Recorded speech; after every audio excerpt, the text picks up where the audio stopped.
Hey guys, welcome to the Wedding Pros podcast. This is part 2 of a systems episode, and we're big systems nerds here at Stop Go Love and High Sales Media and all our various companies.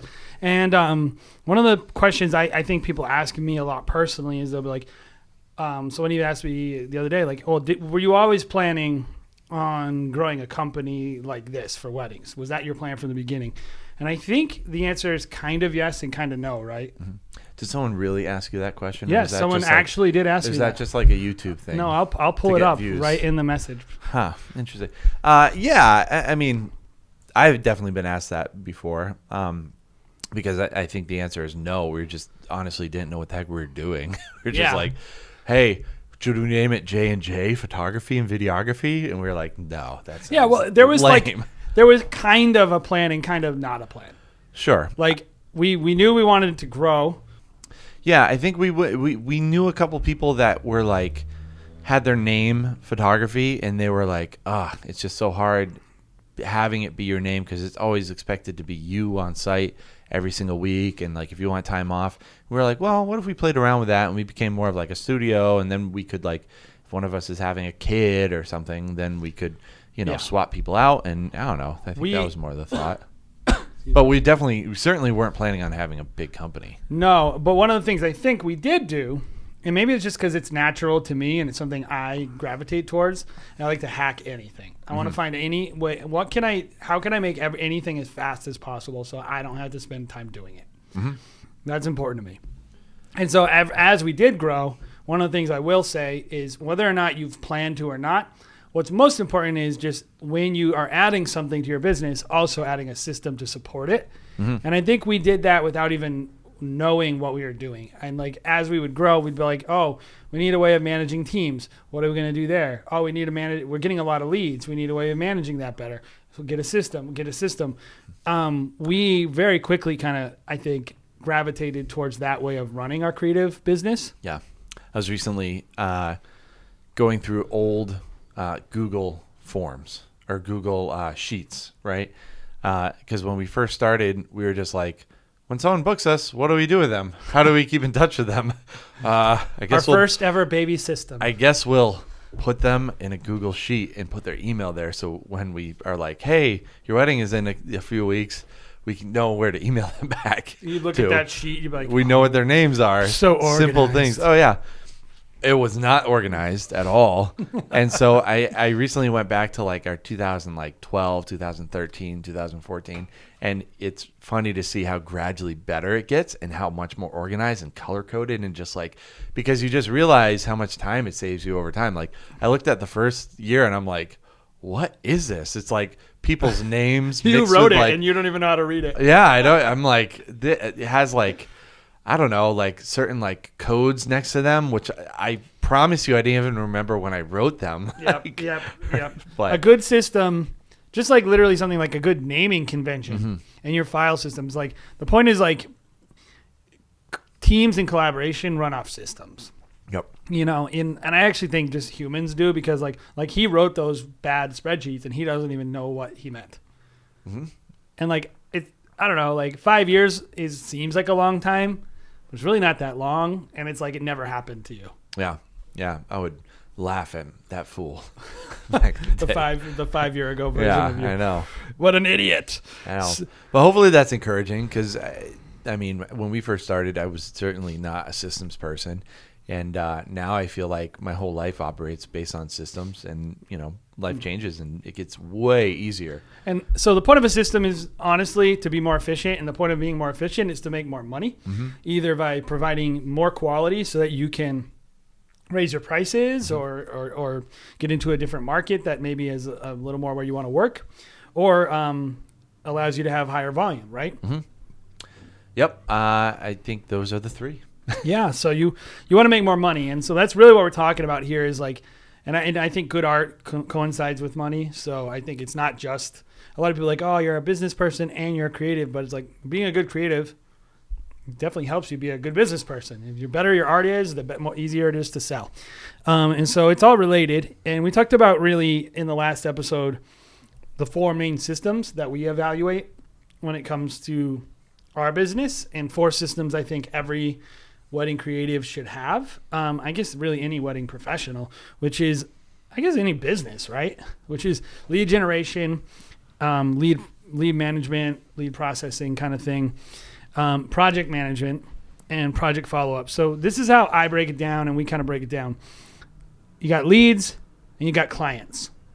And a lead has maybe over a short period of time, a lot of interactions you have with them. Most leads are in our system in terms of being touched by our team. 2 months, I'd say, between the first form fill to either being totally jettisoned and we're not dealing with them anymore, and being closed and sold. And sometimes a little longer, but I would think the average client is about 2 months that they're being processed. So those are, when it comes to your leads, they have a lot of interactions in a really small amount of time. And so we spent a lot of time on that in the last episode. And so if you are just checking this episode out and you want to hear a lot about how we process our leads and how do we handle sales and really where our systems are, all the way from marketing and branding to lead capture to sales, and turning them into a client. Today we're going to be focusing more on, okay, they've signed on the dotted line and they're a client. And really what happens with our systems once someone's a client. And I think this is how I feel about this part, Jared. I feel like this is the part where we've grown a lot and we're still needing to grow a lot more. More so I feel like the leads we do a pretty solid job on. I feel good about that. But I feel like this is where it gets a little tricky, right? Yeah, I think over time, as your business grows, you learn what your clients really want and how to best serve them. And then as you grow, that is really put to the test, right? It's stretched. Mm-hmm. If I want to email somebody 5 times and create this deep, lasting relationship with them, some people are I want to be friends with all my clients. You're going to be put to the test when you're working with 30, 40, 50, 70 clients, being friends with all your clients. Yeah, so is that a good system? It really, you have to constantly be flexing and changing because your company is always changing. And I feel like leads, you just try to find a way to save as much time as possible with leads. You just try the goal is not to waste time with leads. I don't think that that's really the goal with clients. The goal with clients is to make them have a good experience. Mm-hmm. And so your goals change a little. And so the way that you treat the people and the way that the systems can't be as hands-off anymore. They require a lot more. One of the systems is just customer service, helping customers, helping your clients have a good experience. And so it's I think this part is a little more high touch and I think that counts for everyone. The part that might not count for everyone that we're going to talk about today, which will either be super interesting to you because either you've just wondered how other people do it or you yourself would like to do it, is the teams part. We have a whole bunch of people we're managing. How many? We have 4 to 5 lead shooters that aren't including us. Mm-hmm. And then just in terms of our contractors and assistants, what do you think that's at this year? So we have our lead editor. Yeah, we have you and I, who are just kind of do everything people. 2 lead shooters that are employees, 3 lead shooters that are contractors, and then we probably have 8 assistants and second shooters. And it even flexes a little because there's probably some you're probably looking at 15, 16 people. Some people are more active the beginning of the year or the beginning of the summer. Some people go away to college, and so they're gone September, October. So it fluctuates. Point is, it's more complicated when you add more people, and we have a lot of people to deal with. Mm-hmm. We try to just work with. Deal with, work to serve. Yeah. We try very hard, though, to work with people that we vetted and that we know, mm-hmm. and we don't. And one of our systems, this is just a system that we maybe we haven't put this in writing, but I think we just do it this way. We're not going on forums and saying, who wants to work? I'll pay you $500. Mm-hmm. We've never done that. No.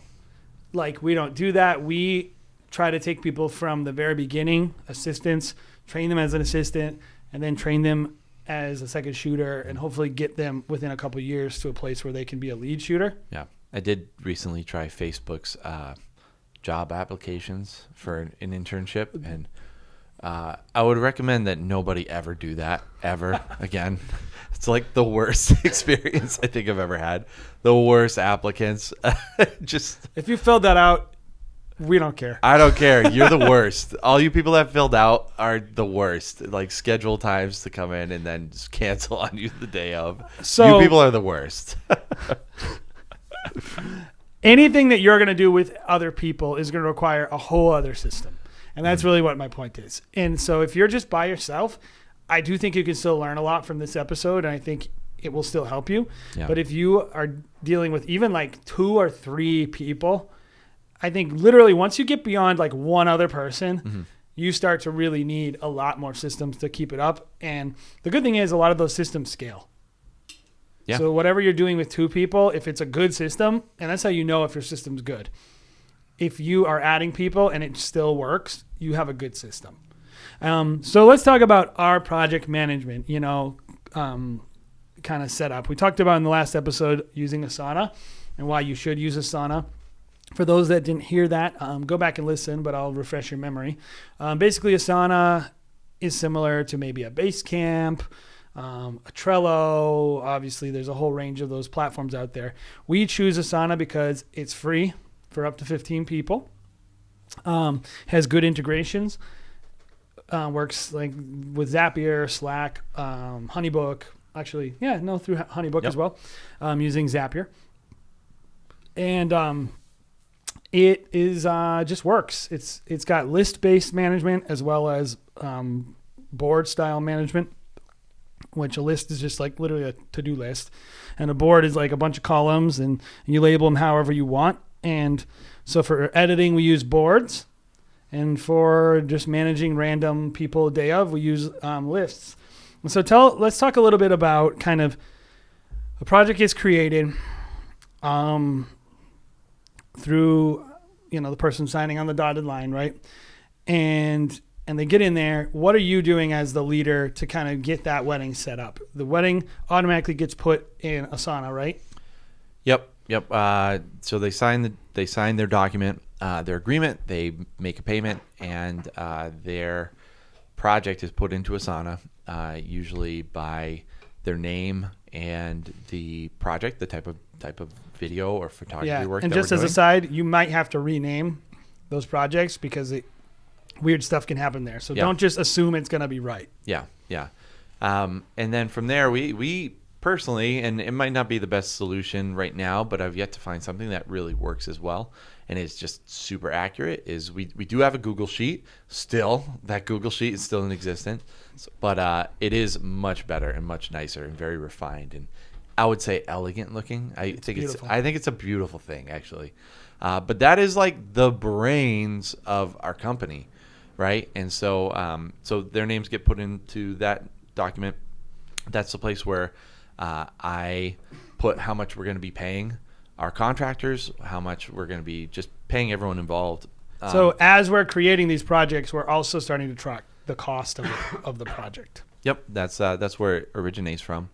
So they're locked and loaded. They're put into Asana. They're put into that Google Sheet. The client is in. They're locked in. So this is why we have 2 ways of doing it. Just so you know, if you're wondering, like, why do they have a Google Sheet and Asana? The Google Sheet is for us as leaders because we don't need every one of these employees to know what everyone is getting paid, or just there's just a lot more information than they even need in there. And it would get kind of confusing for them and a little overwhelming. And it has project costs. Bunch of stuff. Income. So we're actually able to track really quick how much money we're making on the year. We're tracking things that they don't need generally. To know. Yeah. And so it's a back-end system for us as leaders. Asana is for them. Yep. And Asana we use to let them know what days they're working. Yep. And what they're supposed to do. So we would say, like, lead, shoot, wedding, assign them with a date. They get an alert. They can go sort my tasks and see all the weddings they're working. And they get, they can check that they did it if they want. We usually will just check it for them. But like it's basically we're using that as team management to let people know what they're supposed to do. The other thing that it does is we use it to keep the shooting and the editing in one project. Mm-hmm. And so we can, we have all the shooting tasks assigned to the shooters, and then we have all the editing and delivery tasks assigned to the people who are responsible to editing the videos, delivering the videos, sending the videos to the clients, whatever it is. All this stuff can be managed there. And I will say this, every year we're tweaking it to change it, but that's why we have a system like that, because we need a way of not only managing clients and making sure that we show up and making sure that we pay everyone the right amount and making sure that we're making profit. We need a way of actually making sure the work is getting done and telling the team what is expected of them. Mm-hmm. Yeah. And so I guess the difference too between a Honeybook and the Asana workplace is Honeybook is outward facing. That's where we include everybody on the team so that everyone can see if the client reaches out and is like, where's my video? That Kyle, our lead editor, can be like, oh, sorry, I forgot to send that to you or whatever. He can actually reach out. Asana is a place where Kyle can be like, where the heck is that video? I thought we were done with that video. And then we can have our behind the scenes freak out moment. Not necessarily, but that's where we can and it has no client facing into anything. Yeah. That's like what I'm saying. One thing I'll tell you guys about the more you work with teams, the more you want to quarantine your communications so that nothing could ever be seen by a client by accident. Yep. I can tell a story about that. Yes, tell it. And then I'll tell. One time I sent an email, and luckily it wasn't really bad what I said, but we were doing an app development for this guy, and we were doing like user testing, and we were making these videos, and then he was asking for this feature in this app that we were developing, and I was like, oh, no, dude, like this isn't gonna work, like, and so the person emailed me, and I responded to the developer, and I was like, I don't think he knows what he's asking for, but let's just try to find a way to explain it to him, something like that. And then I get an email from the guy. He's like, actually, you shouldn't include me on this email. From the guy you're talking smack about? Yeah. Luckily, I didn't say anything really bad, but like when you're working with clients and all these people, how easy is that to do? Oh, completely. Yeah. And people you want to have small wins with people, with your clients especially. Like if you guys I don't like to have our team ask me questions in front of the client. Like sometimes if it's like super light and easy, like, are you guys excited to be there? Or I don't know, maybe, but probably not. Yeah, nothing that makes them feel uncomfortable. But you want to be just one unit. Like I want one voice responding to the client. Oh, your video will be here next week or whatever. And I was just going to mention, a lot of times when you have a creative company like ours, when you're doing weddings, and this isn't a part-time job for all of our team members, or it isn't a full-time job for all of our team members, it's a part-time job. They're working on the weekends. Having programs like this that allow everyone to be on the same page is huge. Well, huge. And also that allow you to pick up the slack when someone who doesn't really give a crap about your company drops it. Yeah. Because that can happen. And if you're just relying on their emails or just emails, you don't have a paper trail. And a platform like Asana, Honeybook, Slack will let you have a paper trail of what was said and what they did. Yeah. So it's like, well, I'm looking and you never emailed this person. Yeah. Or we tell our studio manager, this person never emailed this person. Can you email them? Yeah. But I know that they didn't do it. Yeah. Because I can go and look instead of me having to figure it out. Do you want to hop into Slack a little bit? Yeah. Slack is pretty well known. Everybody knows Slack. We use Slack as our main communication tool. We try not to use email at all internally.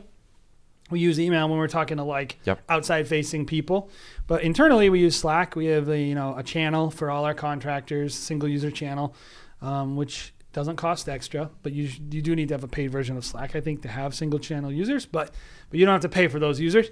And then of course, private messaging, we use that, and we'll use that to say like, great job this weekend, or here's a video that Caleb shot that's really awesome. And then of course we have private channels that are for just the owners, and then we also have channels that are for the staff shooters. Mm-hmm.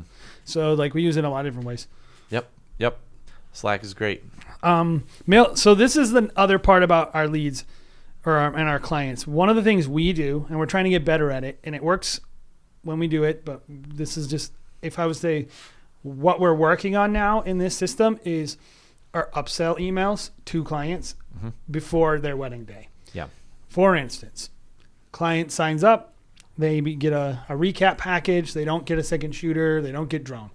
We are working on getting automation set up using Zapier, MailChimp, and HoneyBook all together to, based on someone's project type, if they don't have a second shooter, they might get an email a couple months before their wedding that says, hey, do you know we offer second shooters? You know, this is how much it costs. Maybe we decide, well, let's do a deal. Let's do 10% off just because we want to get people into that next level of pricing. And so like you can actually, if you have good systems, you can manage all this other crap, then you can start doing things that create wealth like this. Last year, I think we did about 10% of our sales as a la carte. We want to do more without having to call people and actually spend the time to upselling them. So we're trying to use a system as like a digital salesman and putting everyone on a track based on their project type. So over the course of like 9 months, a year, they'll hopefully get like 4 or 5 emails with more opportunities for us to upsell and sell these other things using HoneyBook, Zapier, and MailChimp. And this is where I'd say if you're a business at home and you're like, I have 10 clients, you can crush us on this kind of thing. Like there are benefits of being a big company. There are benefits of having a smaller kind of operation. This is definitely a benefit of being a smaller operation because you can just pepper people nonstop with like, hey, I was really thinking about your wedding day, and I think you'd benefit from having a second shooter. Would you be willing to spend an extra $500? Sure. Like, your And that's numbers a should be system. way higher. That's a system. If you're a self-operating, smaller operation, because you can just get to know your clients and really crush a company like ours, where it's hard for me to be able to communicate the way that a smaller operation would be able to communicate. Yeah. All the system is doing, and like I said in the last episode, is it's telling you when something will be done, how something will be done, and by whom something will be done. Yep. And so you don't need to be. We talk a lot about automation and really fancy tech stuff. That's what we do. If your system is, I will email them 3 months, I will email them in 2 months, I will email them 1 month before their wedding, whatever it is, that's still a system. Is it infinitely scalable? Probably not. No system is, in my opinion. I mean, I think there's always going to be some systems you outgrow. Just know how you want to get it done. That you can't, if you're looking at any kind of thing and you're like, I don't know who's going to do it. I don't know how it's going to get done. I don't know when it's going to get done. That's really what we're trying to get you to think about. You can't not know. And planning for those systems in the future. If you plan to grow, you should be, taking a step into, the water to see how these kind of automations will work. Because if you're going to do 20 weddings next year, some of your systems are going to break. They're going to fail. You're going to have to reevaluate and find an automation that fills the time that you've, spent the previous year. And give yourself time to do that. Mm-hmm. Yep. Like plan on that's what this time of year, the slow time of year should be. Figure out your systems. We probably spend from November to March tweaking, analyzing, reworking systems. Mm-hmm. Yeah. That's what we do in the off season. Yep. And I think we're hugely benefited from it in a way that we would have if we would have built a perfect business, we would have said we'll make the same amount of money every month. Yeah. And I think I would have been wrong. I think having this break, kind of like that Sabbath kind of moment where you're like, inhale, figure it out, and then go and kill it for like 6-7 months is really benefited us. Mm-hmm. So we worked the wedding. Everything went perfect. Everyone showed up when they were supposed to show up. The team knew everything. The client got upsold. They bought a drone package. Everything was perfect. And then we shot the wedding. At this point, we even delivered the wedding because I don't consider a project closed until the client has the wedding film and they're like, this is great, and it's over. Even after it's over, you still should have a system for your follow-up. And like we've done this in a lot of different ways over the years in terms of following up with clients. Like, how has this kind of evolved? Because I think like we used to do some stuff with like reviews and things like that. Maybe we're not doing that as much anymore. I think we're still figuring this one out. Yeah. And I guess it depends what's important to you, like as a business. Like something that's really important to me that's probably less important to you is like, I want to see those videos done so fast. If I could get all my videos done within a week, I would do it because I want to get them out. I want to get them off my plate. I want to be able to get to some other things. Your concerns are more like, I want to have work for the guys. I'll take commercial My work. concerns are just put it off a little bit be longer. reasonable and not Yeah. have goals that are impossible and just accept reality. Sure. Like that's all I'm saying. It's like, it takes the time it takes, and like we should get better every year, and if it's possible. But I'm not overly concerned about it. So yeah, I guess our But they get post-wedding- they get the video. Let's assume they got it already, and we're doing project follow up. And this is like we're closing the project out, and we used to kind of have. I know we've done this a lot of different ways over the years. Yeah. So you're talking about more like delivery. Well, when you're done, the person's already got it in their hand. You're following up with this client. For instance, we used to go, all right, hey, fill out a lot of people probably do this. Yeah. Go and if you can review us on the Knot, like that email automatically gets triggered. I usually do that before the video's delivered, to be honest. Just asking for a review because I think then it provides them a positive. If you had a positive experience on the wedding day, they're going to give you a good review even before they deliver the video. I mean, how many times have people been like, I can tell you guys just did such a good job today, and you're like, you haven't seen the video at all. People want to give you a good review based on what they've experienced with you. So giving them the outlet even before they deliver the video, I think that's really worked well for us in the past. Yeah. And that's what we do. Yeah. And you might do it differently, but we oftentimes are sending it almost right away. We don't have a ton of project follow-up, but you do need to know what you're going to do. Yeah. That's what I would say. We don't do a ton. We pretty much will we deliver the people- wedding and ask for their address and then, say like, here's your video, thanks for working with us. Yep. And then that's really it. And we might ask for a review.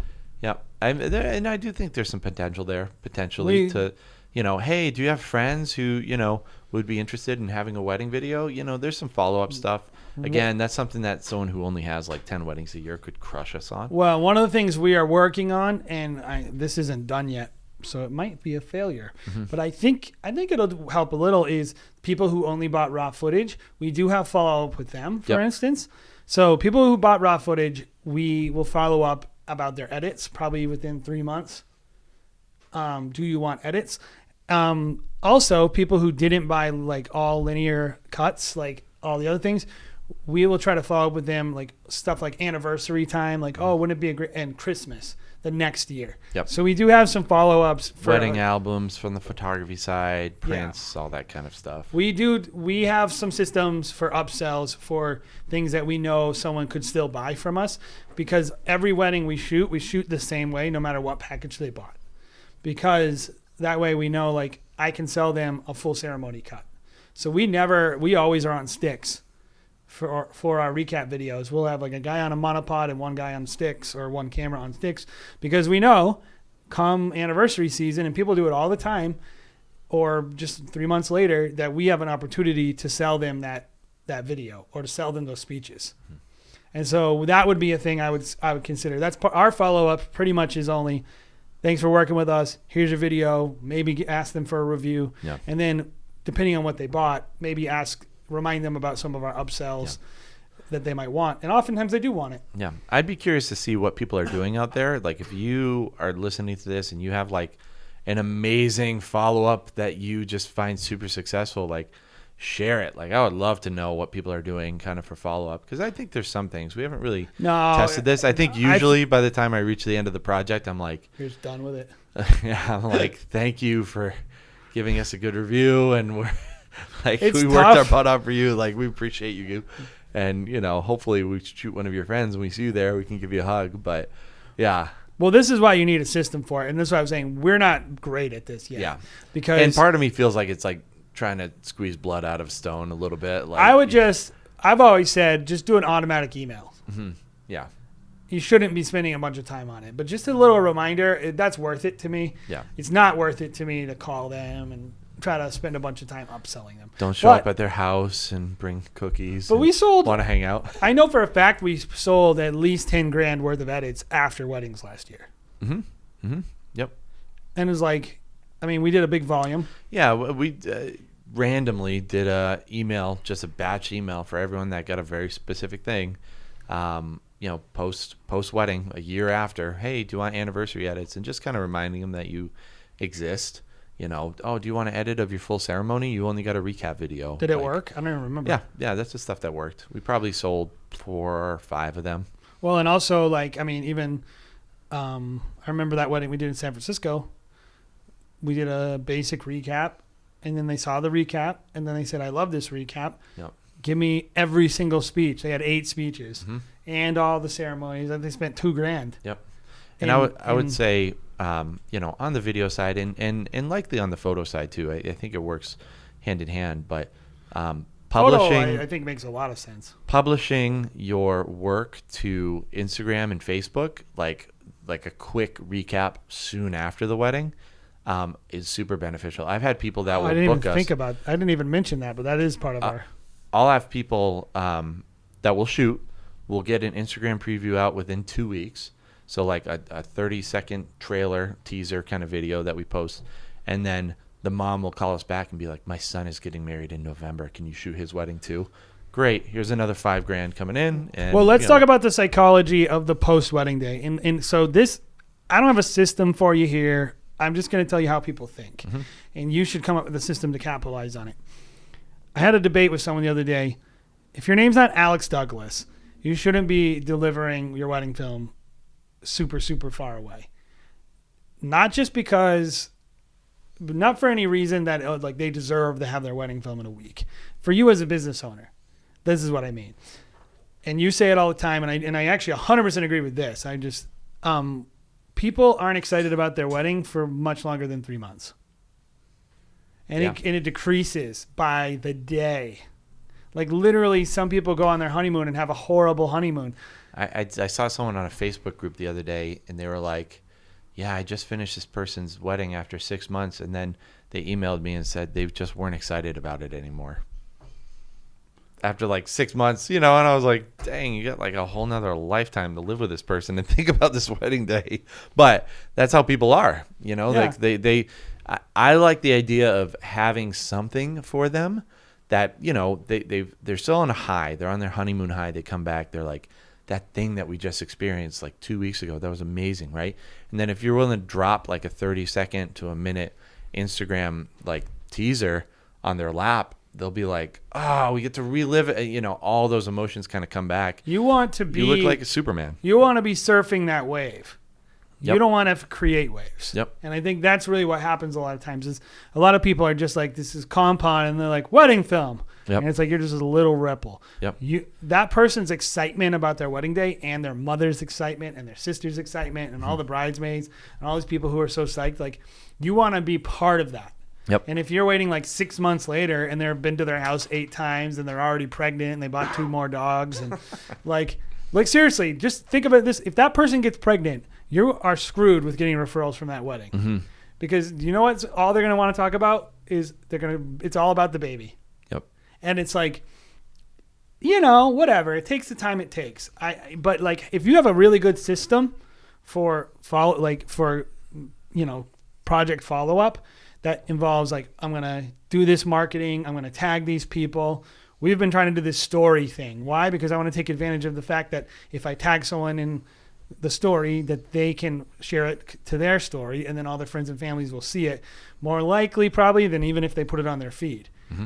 We haven't nailed it. We haven't killed it, but like there's a lot of money to be made here after the wedding. I really believe it. Mm-hmm. Like not just this is actually what's funny is this actual like cycle of lead generation, lead processing, project management, project follow-up is a circle. Yeah. Because your project follow-up oftentimes leads directly into lead generation.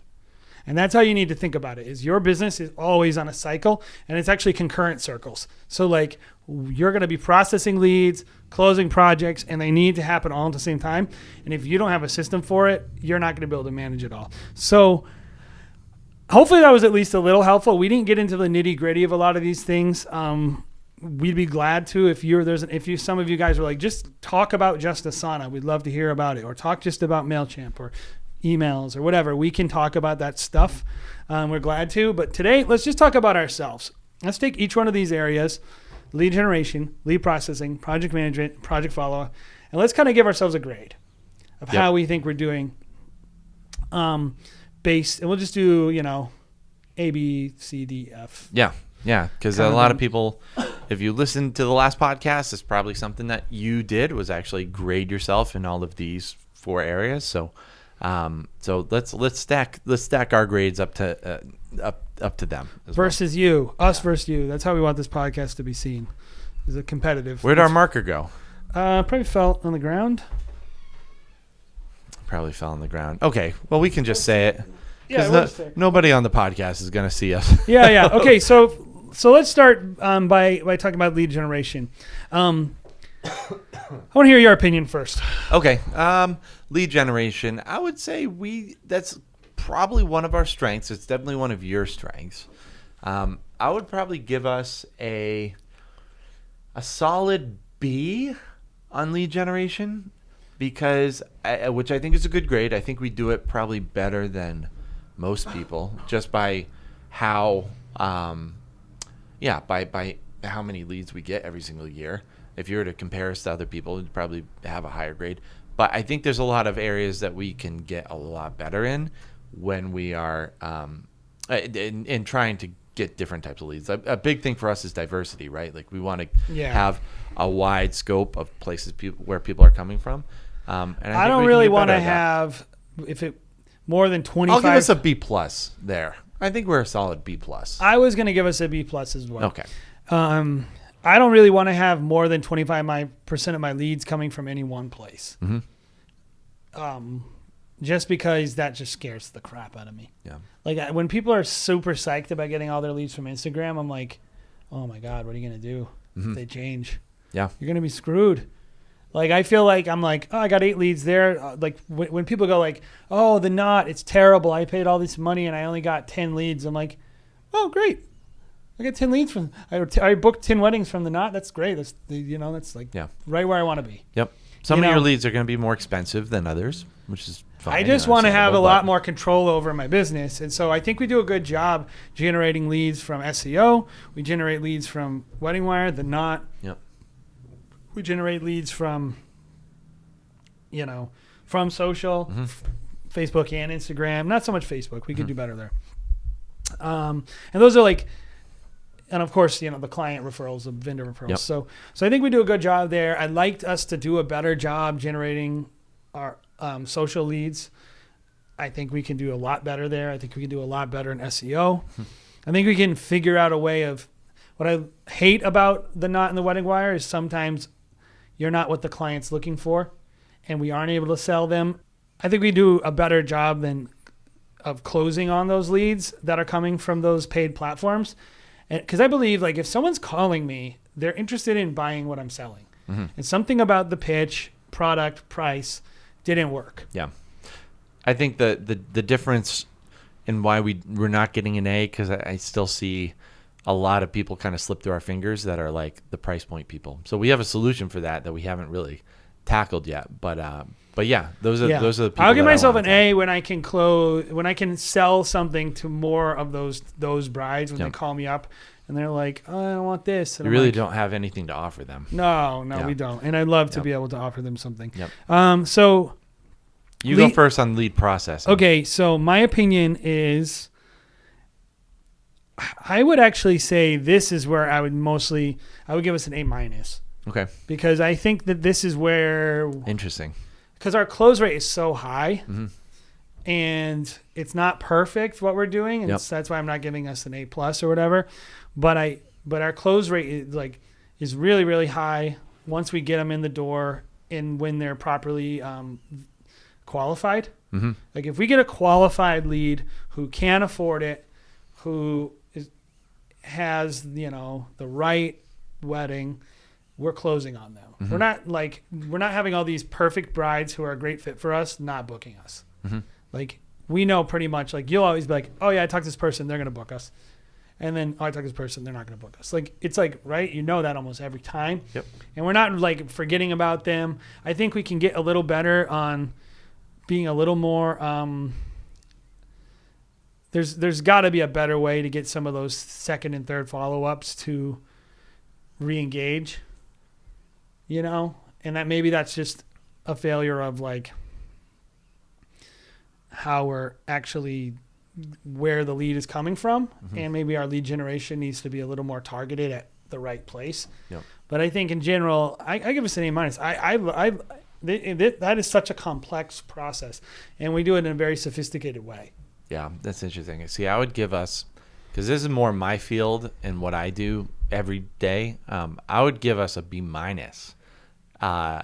just because I see there's a lot of, and I mean, processing kind of bleeds a little bit into generation. We do a great job with generation. I think more the conversation about closing, right, is lead processing. Yeah. And so that's probably where we have more of a fallout, where I'm like, I can do more for those people that just fall off.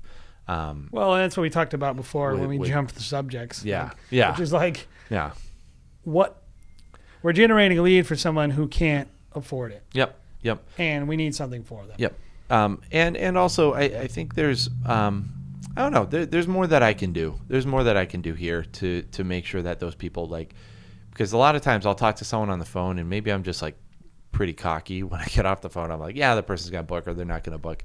And I'm like, I just have gotten to the point now, like a lot of people will bang down the door and be like, are you going to book? Are you going to, are you? And I'm just like, they want to book the book, whatever. I mean, that's true though. It is. But I probably lose out a little bit by not just being like, hey, are you going to, are you guys going to book? Wanted to follow up with you like 3 days later. Like sometimes that 3 days later can turn into like a week later, can turn into 2 weeks later, can turn into a month later. And I'm like, I forgot about this person. Hey, you going to book? What's up with you? Like I'll knock us down actually to a B+ because I think there's something that we don't do well at all, which is, or we're not, this would be a big area of, if we could improve in this area, it would really affect our business, which is trying to make sure that we have a plan for, right now our goal is to do 4 weddings and that's all we take on a day. Mm-hmm. But we actually end up turning down a lot of 5 wedding opportunities. Not a lot, but a handful. Yep. 10, 20. We probably could have shot 19 weddings this year. But we're happy for all our friends that we referred. Yes. But I think using that lead processing to dictate our growth. So saying like, I know I turned down 17 weddings this year on days where I was quadruple booked, and I wanted to, if I would just get another shooter and another rig, I could have made an extra $50,000 this year. And it's like, that's kind of an afterthought for us because I think we're just kind of surviving and trying to figure out a way to add that extra day or add that extra wedding, make that extra $50,000 in our lead processing. I think that's something I think can improve on, and I think would actually make a big difference on our company. Like that's a very tactical decision we can start working on. Mm-hmm. Project management. You start. Yeah, see, I would almost put the extra shooter in the project management side of things. I just think you have to sell it first. It's not just the extra shooter. It's going like... I know we could sell it, though. Yeah, but we won't sell it because we just automatically set up a rule where we don't. It's mostly the person. Like, we need the person. So project management is really... It involves team management, and that person would be on our team. Like... And for us, that's training and workshops, and so doing a better job with training and workshops. Like project management, honestly, I'd probably say we do fine here, but this is probably where my biggest struggle is. I would probably give us a C+. I'll give us a C. I'll give us a C+. Because it's a lot of, hey, this person, I've assigned you to the wedding day, and then that person is like a month beforehand, actually, I'm an assistant, and I can't shoot that wedding. I have my sister's quinceañera. Where's this PDF? Yeah, and it's like a lot of information that I'm just like, you guys should go find it, and, But also, going back to the team member things, I've made a lot of personnel decisions and had personnel failures where I'm like, this person's going to be a lead shooter next year. And then they assist with us and second shoot with us, and I'm like, they're certainly not going to be a lead shooter next year. They are a schmo. Like, they're not ready, and they just want to screw me, and they only want what's important to them. And so maybe I just believe in people too much, but that's a learning process for us. I think this year will be a lot better, and having an office admin will certainly help with the management. So let's just keep in mind a C is a pass, and so we gave ourselves a C. I gave us a C. You gave us a C plus in project management, and so when you're evaluating your own business, you're looking at really just a basic question. Okay, is it good enough to get by? That's a C. All right, I'm just surviving. Is it helping me grow and actually something that's a strength of mine and it's doing well? I think that's in the B range. If you're like, I can't imagine how I can improve this. It's perfect and it's doing more than I could have ever hoped for and it's killing it. That's an A. And so like we kind of always think, we can always get better. That's how we think. A C, I'm like, I feel like we're just surviving with our project management. Yep. It's basically doing the job. It's kind of a mess. It's kind of an afterthought. This is where like the actual work happens, right? So it's like this is where a majority of your time is going to be spent doing random things. Well, and it's also kind of easy once you get into something internal like project management. It's easy to kind of mail it in and kind of just be like, yeah, whatever. No one's going to see this but my guys, and they know what it is. Whatever. And I think, there are times where we do that. I think we can get more organized there and make it easier for them. And I've found with this process, we probably just try to make it the most complicated with no real cause. Like there's certain things with the project management. I'm like, why are we doing it this way? We could just why are we sending people hard drives? Like that's a silly thing that we do. Well, I know why we were doing it. Deliver it. Yeah, I know. But now we don't have to. So it's like we should just not do that anymore. One thing, like for instance, DVDs. Very early on, we were like, and Blu-rays. We were like, these suck. I hate these. Not only do they suck, but they're not even like delivering, like they're down, like scaling all our content that we've spent all this time shooting and all these cameras. They just look terrible and they're awful. How much more money are you making by making a Blu-ray? Us, $0 because it was included in the package. Yeah, that's terrible. So we were just like, clients didn't care about it. In 1 year, we just were like, we're not doing this anymore. And we said, we don't do it. Yep. No one said anything. Or we always said that we would do it. I just told someone I would give them 3 DVDs for $500, and then they stopped asking about it. We purposely made it horrible and not something that they would want to buy. Yeah. Not because we wanted to be mean to our customers, but because we knew the toll it took on us internally, and we weren't happy with the product. It wasn't delivering the experience we wanted, and we wanted to look out for our customers. And so, like, every year you're going to find some things and you're going to remove them because you're going to be looking out for your team, looking out for yourself, looking out for your customers. So I think I'm a solid C there because I know it can get way better. Like I know we can kill it there, and we're not quite there. We're getting by. And maybe by the way, we might not tweak it at all this year. Like we're always looking really long term with this stuff. So like we might go like this year we're going to focus on this because I'm always focusing on generating income. And I'm making plenty of money off of it. So it's like we look at it and we go like, okay, we don't have to change it. So you don't have to change every one of your systems that isn't working. You need to fix things that are causing people to be unhappy and costing you money. Those are your immediate urgent needs that you need to tweak. And usually that's going to be in lead generation and your lead processing and sales. Usually most of us, once we get a client, we're pretty good at making them happy. I think that's what I've seen with most people. Yep. Except for delivery. A lot of people suck at delivery. Yep. So, which is so dumb, by the way. Like, don't screw up literally. Just do what you say with the delivery. It's like you get this client, and the last interaction you have with them is bad. Yeah. How stupid. Everyone that I know who has a successful business holds to this real rule of just do the things you say you're gonna do, all the time, no matter what. Stay up late. Don't procrastinate. Do the things you say you're gonna do. Make sure that you're delivering on time, because it is. That's the easy part. So easy. It's such a dumb mistake. Yep. It's just crazy to me. Yep. So, and like if you struggle with that, stop doing that. Make it a point to get better. I mean, I promise you, it's costing you way more money than you would want to honestly admit. Yep. Like anyway, because no one's going to give you a good review. No one's going to refer someone who does that. Yep. So let's talk about the last one, project follow-up. Oh, I would give us a solid D. Yeah. Because I think we're leaving money on the table with that. And we're just barely getting, like, we're not really doing enough there. Our lead generation is good. And by the way, I think we're implementing some things this year that might tweak that. And as this season goes, I might change my mind. I think we could easily be in the C+ range, B- range by the end of the year. Yep. But I think as of like last year, we didn't really have a good strategy for social. We weren't really having a strategy. We didn't have a studio manager. There's a lot of real reasons, and we've purposely addressed it. So as much as I say today, based on last year, like a D+, but I would expect it to be much higher at the end of the year, based on what we've worked on. I would give us an absent, because honestly, I don't really know. That's an F then. I feel like we arrived at the school and wandered around the hallways all day. Well, no, we get some sales out of it. We do get some stuff out of it. So I can't give us a total F because there are times where we do get some. But here's the thing with that is like I don't know if we're really failing with that. I just don't know what there is to do.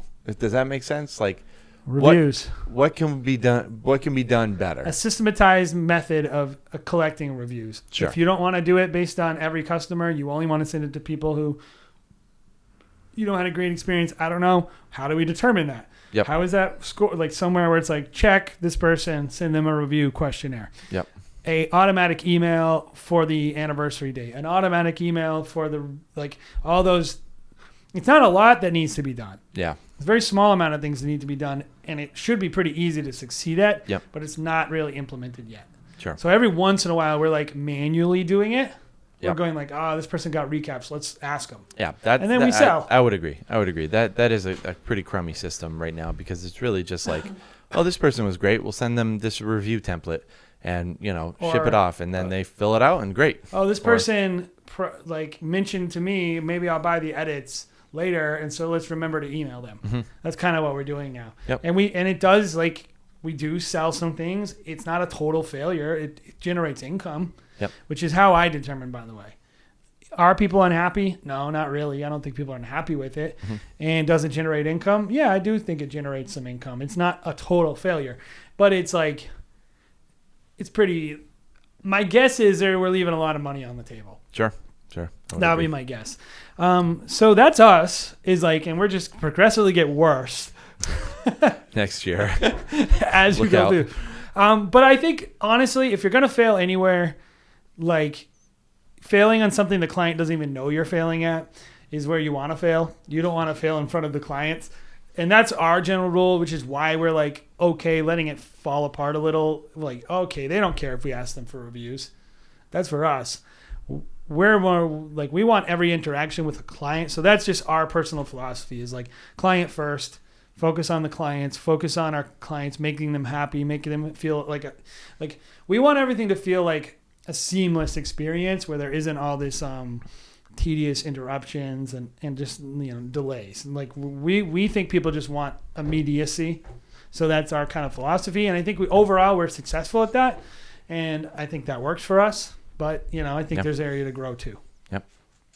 Are you done with your thoughts? I'm done with my thoughts. Okay. I think I'm done with my thoughts too. Yeah. So if you're a person who is listening to this and you're like, what the heck were they talking about? That is really, really over my head. I promise you, forget about all the mumbo jumbo and just focus on what I said at the very beginning in the first episode, which is a system is just a set of principles and procedures that you use to operate your business. And it should really answer those three questions, which is when something's going to be done, how it's going to be done, and by whom it's going to be done. So all you got to do is look at those four areas: lead generation, lead processing, project management, project follow-up, and just look at what you're currently doing and say, do I have a system for it? How do you know? You know you have a system if you can answer those three questions. Who's going to do it? When are they going to do it? How are they going to get it done? Or how am I going to get it done? Or how is it going to get done? And that's all we're really trying to encourage you to do. You don't need to copy anything that we do. We are not saying that you need, in order to be a good wedding creative company, you need automation and MailChimp and Asana. That is not the point of what we're saying. We're saying we figured out what worked for us. We didn't take our cues from other people. We took our cues from just what our business needed. Yep. And we built our business around that. And for you got to figure that out. That's really what I wanted to end with. Yeah, there's a lot of, I saw somebody post on a Facebook thread the other day. They're like, I really don't like the fact that Facebook has super template-y looking emails when they send them to my clients. Facebook? You mean MailChimp? Or Honeybook? Honeybook, sorry. Yeah, I don't like that it looks like super templated.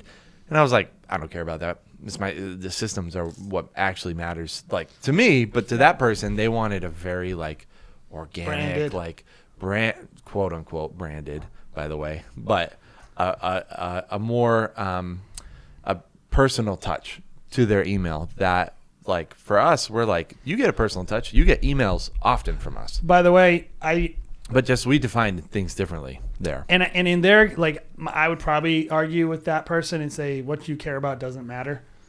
Yeah. Well, it certainly doesn't matter to us. It doesn't matter to the clients either, I promise. But that's just the argument. Yeah. But I'm saying you don't necessarily you can manually do it. Mm-hmm. It doesn't need to be automated. You just need to look and say, this is what I do. This is how I do it. Yep. And is it producing good results? And am I actually doing what I say? Even internally, like if I say I'm going to add them to a spreadsheet, do I actually do that? Mm-hmm. Am I good at that? That's how you know if you're passing and failing. And is it producing results? By doing this, is it helping me be more efficient, create higher volume, or create higher prices? Yeah. That's all we're getting at. And so, like, that's all. When you're looking at your systems, you're not looking at your automation. You're not looking at the tools you use. You're looking at what your goals are and how you accomplish them, and how regular are you? How consistent and disciplined are you at doing that? And the system is just a thing that tells you if you are disciplined or not. That's why I can say, like, our project management isn't a big success because, like, we're not always doing exactly what we say we want to be doing. Yeah. You know? Sure. And so I know that there's a leak there because we're not necessarily adding the right things, or it's not as organized as it could be. And so that's all we're really talking about. Here's my last bit of encouragement. You can do it. You probably already are doing it. A lot of you are probably doing way better than you think. And you're just thinking like there's some secret app or whatever that you're going to start using and it's going to suddenly make you a ton more money. Ultimately, I don't really believe that's true. But what an app will do and what a tool will do and what a system will do is it will actually let you manage it when the success does come. Yeah. There's a lot of things that business owners need to do. But there's a lot of things that robots can do that you can spend better. Yes. Better hours, better time. The more robot employees you can get, the more it'll prepare you for actually being successful and doing well. And so when you show up on that wedding day, which is still the most important thing, when you show up and kill it, when you go to that consultation and you kill it and you excite that bride and make her just super thrilled to hire you, and that groom is like he's a cool guy or a cool girl, whatever it is. When you do those things, the system will let you do it more often, more regularly, with less overhead of your time, and it will just make you more money. And I promise you, like, a lot of you guys are 2 or 3 systems away from like adding 20-30% on your income. Yep. I really believe that. So, hey, this is a lot in these 2 episodes. It's something we love and we're passionate about. So we're glad to answer questions. Feel free to just leave comments, subscribe, and definitely hit that alert bell. We also have a lot of other content on there. We've been trying to really build up the channel. And so we would love it if you check some of that other content out. And yeah, like I said, we really appreciate you guys. Anybody who's on the Facebook group, which you can find in the description here in our YouTube video, we would love you to join the Facebook group because we want to build a community around wedding creatives, wedding entrepreneurs that are trying to find a way to make as much money as possible on their business while still providing the best possible experience for their clients. That's our goal. This has been the Wedding Pros podcast. Hope you guys had an awesome time listening. See you later.